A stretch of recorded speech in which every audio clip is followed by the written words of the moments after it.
안녕하십니까 DC멘토리 구독자 여러분. 저는 인도네시아 부톤섬에서 찌아찌아족과 함께 한글 나눔을 하고 있는 한글교사 정덕영이라고 합니다. 지난 2007년 세계지식재산기구는 스위스 제네바에서 열린 본회의에서 183개 회원국 만장일치로 한국어를 국제특허협력조약 국제공개어로 채택했습니다. 즉, 국제특허로 출원된 내용을 알리기 위해 이제 모든 특허를 한국어로도 번역해 국제사회에 공개한다는 의미입니다. 그간 영어, 프랑스어, 독일어, 일본어, 러시아어, 스페인어, 중국어, 아랍어 등 8개의 국제공용어가 사용되어 왔으나 한국어가 포함되면서 세계에서 한국어의 위상이 높아짐을 실감할 수 있었죠. 전 지구상에 존재하는 언어는 약 3,000개라고 합니다.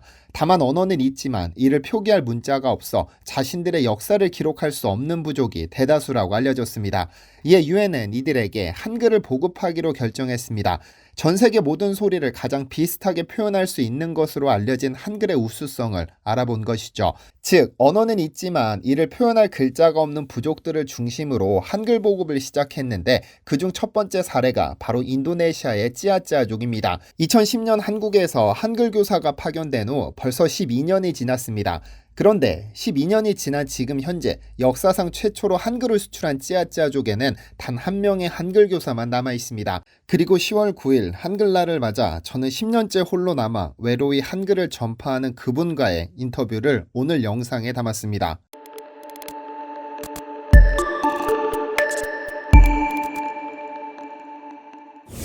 안녕하세요, 디스멘터리입니다. 인도네시아는 세계에서 네 번째로 많은 인구수를 자랑함과 동시에 섬으로 이루어진 국가들 가운데서는 가장 거대한 영토를 가졌습니다. 섬으로 이루어졌다 보니 공용어인 인도네시아어 외에 소수민족들이 사용하는 언어의 수가 약 300개에 달하는 동남아 최대 다민족 다문화 국가 중 하나입니다.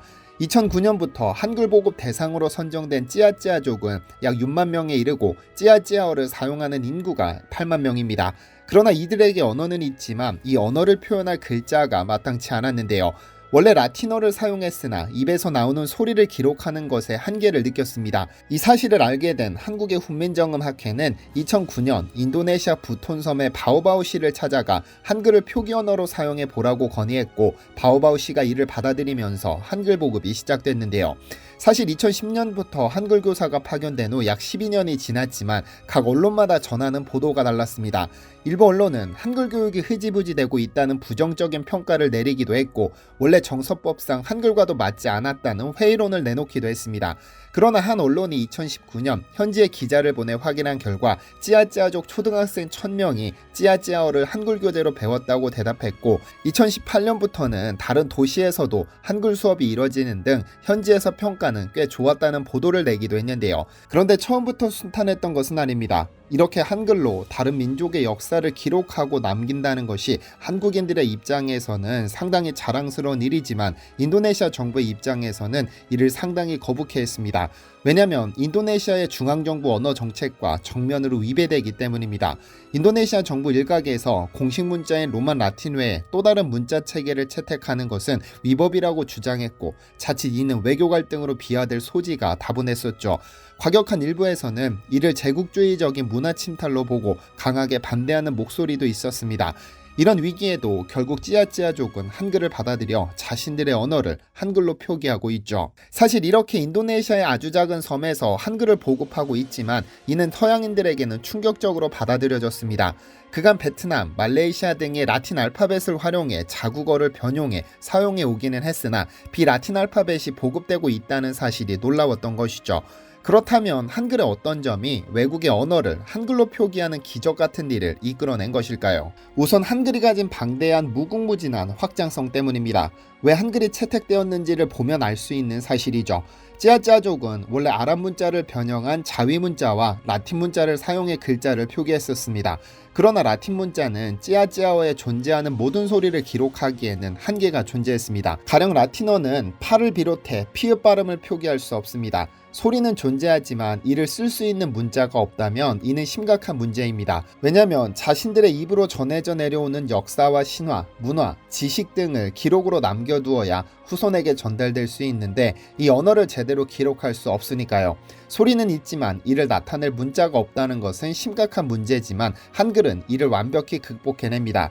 전 세계 모든 문자 중 한글이 가진 가장 특별한 것은 창제자뿐 아니라 창제 시기, 창제 목적, 창제 원리가 모두 밝혀진 유일한 글자라는 점입니다. 세종대왕과 지편전 학자들이 1443년에 백성 누구나 문자 이용의 혜택을 골고루 누리게 하겠다는 목적으로 창제하였고 그 창제의 원리도 명확합니다. 자음의 경우 기본자인 기역, 니은, 미음, 시옷, 이응은 각각의 소리를 낼 때 사용되는 발음기관의 모양을 본떠 만들었습니다.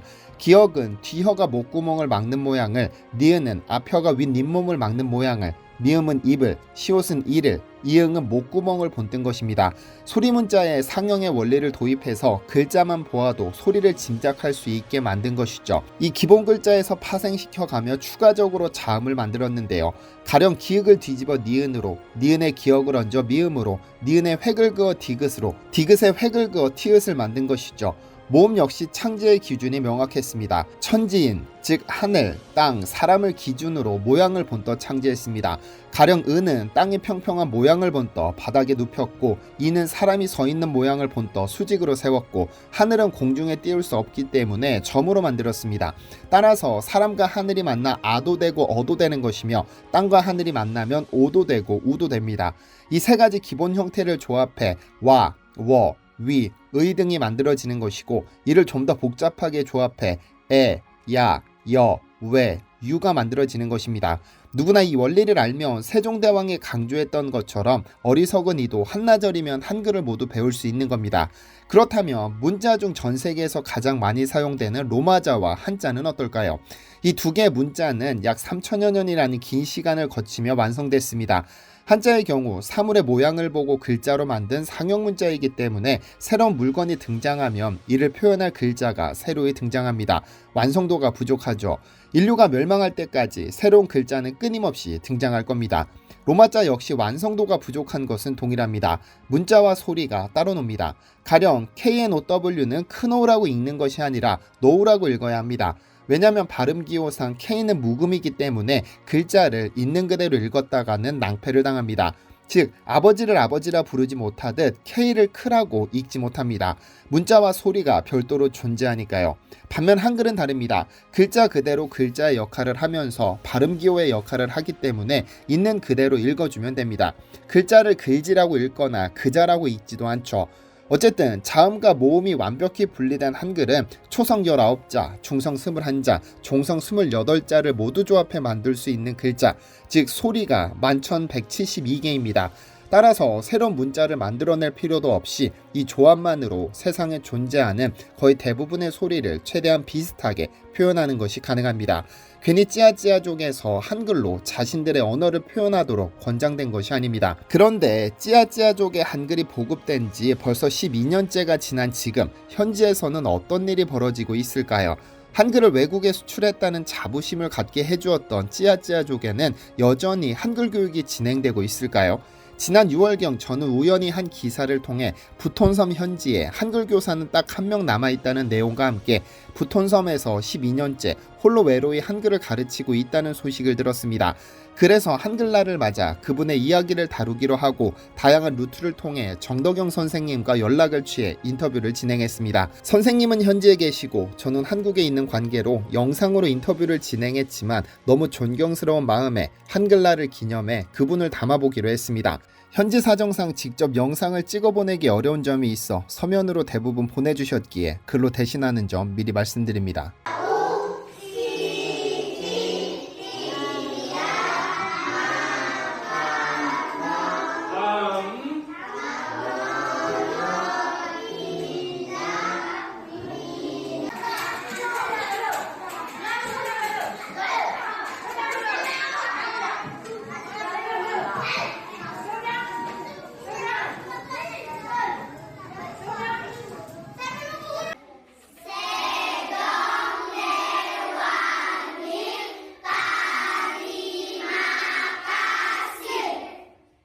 우리는 호수 근처에 앉았습니다. 조용하고 날씨도 따뜻했습니다. 하늘도 맑고 예뻤습니다. 우리는 아니요, 시계가 아닙니다. 안경입니다. 네? 자, wanna say like